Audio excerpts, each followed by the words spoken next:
नमस्कार बंधुरा आमी सुष्मिता रान्नाबान्नाय स्वागत जानाच्छि। बंधुरा खूब खिदे पेले बा हाथे खूब कम समय थाकले এই রেসিপিটা বানিয়ে ফেলো। রেসিপিটা প্রথম থেকে লাস্ট পর্যন্ত দেখার অনুরোধ রইল। এখানে আমি একটা বাউলের মধ্যে একটা ডিম ভেঙে নিচ্ছি।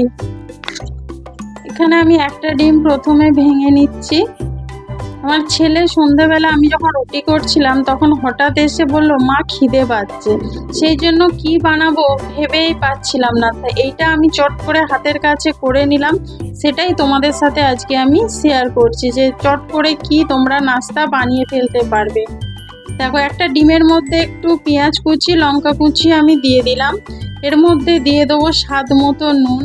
এখানে আমি একটা ডিম দিয়েছিলাম কিন্তু দেখলাম ডিমটা অল্প হয়েছে, সেই জন্য আমি এখানে আরেকটা ডিম দেব।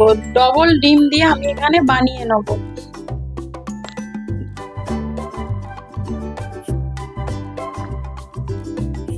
দেখো, আমি এখানে আরেকটা ডিম দিয়ে দিচ্ছি। ডবল ডিমের করলে খুব জিনিসটা মোটা হবে, পেটটাও কিন্তু ভরে যাবে। তোমরা এরকম ভাবে সকাল বিকেলে নাস্তা করে দিতে পারো, চট করে হাতের কাছে এটা কিন্তু করে নিতে পারো, বা টিফিনেও কিন্তু স্কুলের টিফিনেও কিন্তু তোমরা এটা বানিয়ে দিতে পারো। অনেকক্ষণ পর্যন্ত পেট কিন্তু ভর্তি থাকবে। এবার গ্যাসেতে আমি তাওয়া বসিয়েছি। তাওয়াটায় আমি একটু সর্ষের তেল দিয়ে দেবো। তেলটা ভালো করে গরম করে নিতে হবে।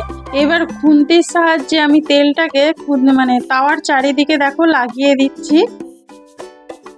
এই রেসিপিটা বানিয়ে দিলে বাচ্চারা খুব খুশি হয়ে যাবে, তাড়াতাড়ি করে তারা খেয়ে নেবে, একদম মজাতে খেয়ে নেবে। এত সুন্দর রেসিপিটা। এবার আমি ডিমটা যে গুলিয়ে রেখেছিলাম এখানে দিয়ে দিলাম। দেখো,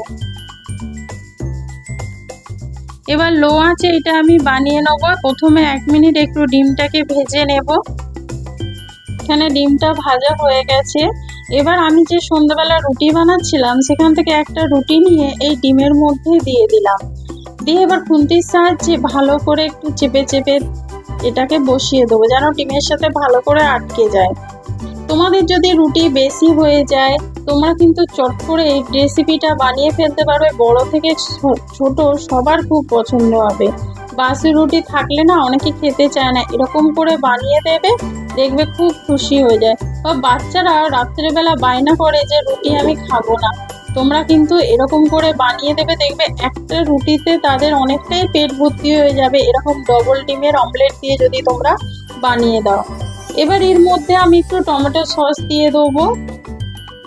আমি একটু টেস্টি বানানোর জন্য এটা করছি, তোমরা চাইলে দিতে পারো নাও পারো। এবার আঁচটা কিন্তু এই সময় লো রাখবে। লো রেখে একটু ভেজে নিতে হবে সময় ধরে।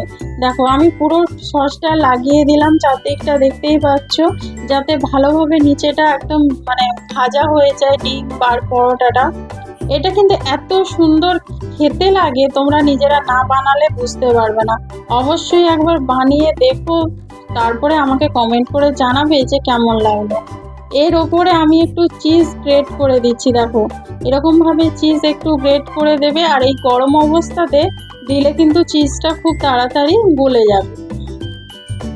দেখতেই পাচ্ছ এরকম চিজ গ্রেট করে দিয়েছি। এবার আমি একটা খুন্তির সাহায্যে আর চামচের সাহায্যে এটা আমি একটু উল্টে দেবো। দেখো, এটা যে একটু মোটা তো ওই জন্য একটু চামচের সাহায্যে মাঝখানটা একটু ধরে এটা উল্টে দিচ্ছে। দেখো, পেছনের দিকটা দেখছো কতটা মুচমুচে খেতে হয়েছে, দেখতেই পাচ্ছ, দেখে বোঝাই যাচ্ছে যে পরোটাটা ভাজা কত সুন্দর হয়েছে। এবার ভাজা হয়ে গেছে, আমি নামিয়ে নেবো একটা প্লেটে আমি নামিয়ে নিয়েছি। এবার আমি ছুরির সাহায্যে তোমাদেরকে কেটে দেখাচ্ছি যে কতটা সুন্দর হয়েছে। এটা গরম আছে সেই জন্য আমার একটু কাটতে অসুবিধে হচ্ছে, তোমরা একটু ঠান্ডা হয়ে গেলে তারপরে কাটবে। ছেলেটার খিদে পেয়েছিল সেই জন্য আমাকে ভিডিওটা তাড়াতাড়ি শেষ করতে হবে, সেই জন্য আমি এটা তোমাদের সাথে তাড়াতাড়ি করে কেটে দেখিয়ে দিচ্ছি। দেখো, এরকম ভাবে কেটে তোমরা দুখানা করেও দিতে পারো, বা ছোট ছোট পিস করেও কিন্তু তোমরা দিতে পারো। দেখো, পুরো চিজটা গলে গেছে, দেখতেই পাচ্ছ। দেখো, এখানে আমি ছোট ছোট পিস করে নিয়েছি। এই ভিডিওটা যদি ভালো লেগে থাকে লাইক কমেন্ট শেয়ার করো। নতুন বন্ধু যারা দেখছো তারা চ্যানেলটা সাবস্ক্রাইব করে বেল আইকনটা ক্লিক করে দিও। যারা ফেসবুক থেকে দেখছো তারা পেজটা ফলো করে দিও। আমার চ্যানেলটা সাপোর্ট করো, পাশে থেকো। Thank you.